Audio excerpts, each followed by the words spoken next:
अच्छा सर, बिस्मिल्लाहिर्रहमानिर्रहीम, रब्बि इश्रह ली सदरी वयस्सिर ली अमरी। Sir, concept of valuation of NCI.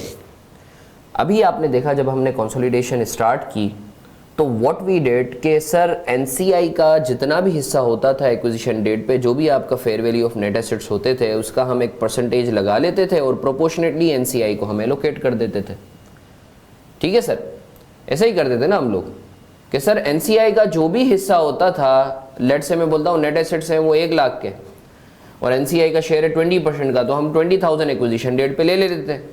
जो भी प्रोपोर्शनेट शेयर उसका बनता था आप एनसीआई को उस पर वैल्यू करते थे। बट आप भी जानते हैं कि देखिए आपका जो है लेट से अगर 100% बिजनेस है, 80% अगर पेरेंट एक्वायर कर रहा है, सही है, और 20% एनसीआई कर रहा है, तो जो एनसीआई है 20% उसकी अगर मैं फेयर वैल्यू की बात करूं तो ऑब्वियसली वो उतनी नहीं होगी जितनी अपेरेंटली बुक्स में दिख रही है, वो उससे कम या ज़्यादा होगी। ऐसा ही है ना सर।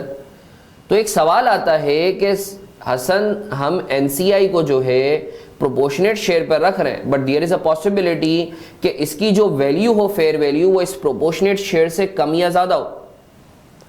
तो एक और स्कूल ऑफ थॉट या एक और मेथोडोलॉजी या एक और पॉलिसी आप कह लें, वो ये है कि भाई एनसीआई को क्या हम फेयर वैल्यू पर रख सकते हैं? The answer is yes. तो सर याद रखें, इसको हम लोग दो from discussion and study perspective हम इसको दो टुकड़ों में तोड़ते हैं, proportionate goodwill method and full goodwill method. इसका नाम रखा है, सही है ना। You can classify it any way. आप इसको ये भी कह सकते हैं प्रोपोर्शनेट एनसीआई और फुल फेयर वैल्यू एनसीआई। अच्छा सर, अब इन दोनों में फ़र्क क्या है? Although we have a detailed discussion on proportionate goodwill या पार्शियल गुडविल भी जिसको हम कहते हैं। इधर मैं लिख भी देता हूँ पार्शियल गुडविल। अब सर पार्शियल क्यों कहते हैं उसकी भी लॉजिक है। सर पहला डिफरेंस इन दोनों में कि सर जब आप पार्शियल गुडविल मेथड यूज़ करते हैं या प्रोपोर्शनेट गुडविल मेथड यूज़ करते हैं, तो इस केस में एनसीआई को जो आप वैल्यू कर रहे होते हैं, जो भी उसका प्रोपोर्शनेट शेयर बनता है, जो कि हम करते हुए आए हैं, जो भी नेट एसेट्स होते हैं उसका लेट से 30% है, तो आप 30% पे एनसीआई को आप रख देते हैं एक्विजिशन डेट पे। जबकि फुल गुडविल मेथड में जब आप जो है फेयर वैल्यू एनसीआई को जो है वो फेयर वैल्यू पर रखते हैं, प्रोपोर्शनेट शेयर पर नहीं रखते। लेट से 1 लाख के नेट एसेट्स हैं, एनसीआई का शेयर है 20% का, तो प्रोपोर्शनेट शेयर अगर आप जो है पार्शियल गुडविल मेथड यूज करते हैं तो एनसीआई को 20,000 पे रखते हैं। अज्यूम कर लें मार्केट वैल्यू चल रही है इसकी 35,000, तो फुल गुडविल मेथड के अंदर आप एनसीआई को एक्विजिशन डेट पे 35,000 पे रखेंगे। आई होप आपको ये चीज क्लियर है। दूसरा डिफरेंस सर, इसका मतलब यह है कि पार्शियल गुडविल में या प्रोपोर्शनेट गुडविल में आपकी जो गुडविल कैलकुलेट हो रही होती है वो पेरेंट के हिस्से की हो रही होती है, दूसरी जबान में, क्योंकि एनसीआई का हिस्सा तो आप उसको फेयर वैल्यू पर रख ही नहीं रहे और पेरेंट के हिस्से को तो आप फेयर वैल्यू पर रखते हैं, तभी तो गुडविल आती है। तो वो जो गुडविल होती है वो पेरेंट के हिस्से से रिलेटेड होती है कि भाई पेरेंट जो है लेट से 80,000 के शेयर के लिए 1.5 लाख दे रहा है। ऐसा ही है ना। आप क्या करते हैं कि भाई पेरेंट इतना पे कर रहा है कंसिडरेशन पेड और उसको इतना हिस्सा मिल रहा है, तो टेक्निकली आप पेरेंट के हिस्से की गुडविल कैलकुलेट करें। जी सर, पार्शियल गुडविल के अंदर आप पेरेंट के हिस्से की गुडविल कैलकुलेट कर रहे होते हैं। तो सर फुल गुडविल के अंदर, फुल गुडविल में आप पेरेंट प्लस एनसीआई दोनों की जो है आप गुडविल कैलकुलेट कर रहे होते हैं। सही है ना sir. This is something really important to understand. In partial goodwill method we calculate the goodwill of only parents share, but in full goodwill method we calculate the goodwill of both parent as well as NCI। Sir कैसे करते हैं अभी illustration करेंगे।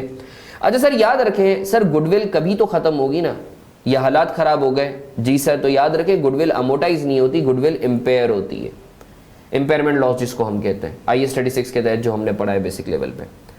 Sir याद रखें, अगर तो proportionate goodwill है तो इंपेयरमेंट लॉस का जो भी शेयर है वो पेरेंट को हिट होगा, एनसीआई को हिट नहीं होगा। और अगर फुल गुडविल मेथड है तो सर इंपेयरमेंट का हिट पेरेंट को भी होगा और एनसीआई दोनों को होगा। पेरेंट को हम डिनोट करते हैं ग्रुप रिजर्व से। अच्छा सर, एग्जाम पर्सपेक्टिव से हमें कौन सा मेथड यूज करना है, फुल गुडविल मेथड या पार्शियल गुडविल मेथड? सर याद रखें, फुल गुडविल मेथड सिर्फ उस वक्त यूज होगा जब एनसीआई की फेयर वैल्यू दी हुई हो, वरना वो यूज हो ही नहीं सकता क्योंकि आप फेयर वैल्यू पर रख ही नहीं सकते। एक इंटरेस्टिंग फैक्ट, अगर आपको रिकॉल करें IS16, तो IS, क्योंकि देखो पार्शियल गुडविल या full goodwill it's a policy, it's up to you. आप क्या ऑप्ट करते हो, आप कौन सी सब्सिडी को जो है वो फुल गुडविल पे रखते हो, किसको आप पार्शियल गुडविल पर। It's a policy, right, it's a decision based जो है सिनेरियो आपके ऊपर है, इट्स नॉट एन एस्टिमेट। तो सर हमने पढ़ा था जैसे सब्सिडरी एक हमारे लिए एसेट है ना, जैसे सर हमने पढ़ा था पीपीई में कि आप कॉस्ट मॉडल या रीवैल्यूएशन मॉडल पूरी क्लास के लिए आप करोगे। ऐसा नहीं हो सकता कि तीतर बटेरो एक ही आपकी गाड़ी की क्लास है, उसमें से 10 गाड़ियां कॉस्ट पे रखी हो, 5 गाड़ियां फेयर वैल्यू पर रखी हो। इन्वेस्टमेंट प्रॉपर्टी में तो हमने पढ़ा था या तो कॉस्ट रखोगे या फेयर वैल्यू रखोगे, तीतर बटेर नहीं हो सकता। इन्वेस्टमेंट प्रॉपर्टी में तो होती ही प्रॉपर्टीज है। तो सर यहां भी ऐसा ही है कि आप अपनी तमाम सब्सिडरीज के लिए, this is something really important concept to understand. ये इंटरव्यूअर का या आपका नॉर्मली एग्जाम में एमसीक्यू जो है इसका आ सकता है। तो सर क्या अगर लेट से मेरी 10 सब्सिडरीज है, तो सर क्या ऐसा पॉसिबल है कि मैं कुछ सब्सिडरीज के लिए पार्शियल यूज करूं, कुछ सब्सिडरीज के लिए मैं फुल गुडविल यूज करूं? Is it allowed? जी सर बिल्कुल अलाउड है। आपकी मर्जी है, आप जिस सब्सिडरी के लिए पार्शियल गुडविल मेथड यूज करें एनसीआई को वैल्यू करने के लिए, और जिस सब्सिडरी के लिए जो है आप फुल गुडविल मेथड यूज करें, ये आपके ऊपर है। ठीक है सर। अच्छा, एक और एग्जाम पर्सपेक्टिव से मेरे दिमाग में आ रहा है, सर याद रखिएगा बाजुकात एग्जामिनर फेयर वैल्यू तो देता है, बट आपके कॉन्सेप्ट को टेस्ट करने के लिए लिख देता है कि company has a policy to value NCI at its proportionate share of net asset. जैसा कि हमने अभी जो है पिछली 2 क्लासेस के अंदर क्वेश्चन देखे थे कि लिखा हुआ होता था कि NCI is measured eight proportionate share of net assets. तो चाहे फेयर वैल्यू दी हुई हो, मगर हमें पॉलिसी को देखना है।